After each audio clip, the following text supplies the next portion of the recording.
காவிய காதல் எனும் காதலர் தின சிறப்பு கொண்டாட்ட நிகழ்ச்சியில் எமது முரசு டிவி நேயர் ஜென்சி வவுனியா விநாயகபுரத்தைச் சேர்ந்து தன்னுடைய காதல் கவிதையை எமது குழுமத்திற்கு அனுப்பியுள்ளார். அந்த கவிதை உங்களுக்காக சமூக வலைதளங்களில் பிரசுரிக்கப்பட்டு அதில் அதிகமாக லைக்ஸ் மற்றும் அதிகமான பகிர்வுகளை பெற்றுக்கொண்ட கவிதை சிறந்த கவிதையாக தேர்வு செய்யப்பட்டு அவர்களுக்கு உரிய பரிசுகளும் வழங்க காத்திருக்கின்றது.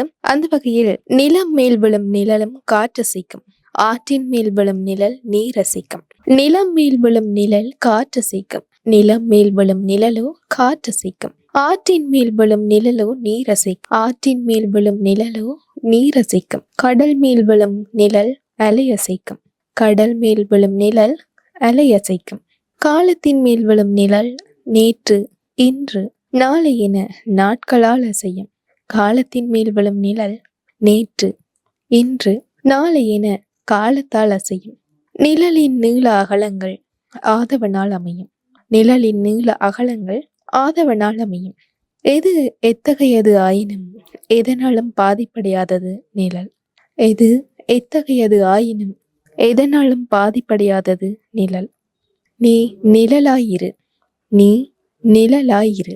இந்த கவிதை உங்களுடைய மனதையும் கவர்ந்ததென்றால் உங்களுடைய லைக்ஸ்களையும் மறக்காம கொடுங்க. அந்த அடிப்படையில் தான் நாங்கள் சிறந்த போட்டியாளரையும் தேர்வு செய்வதற்கு இலகுவாக அமையும்.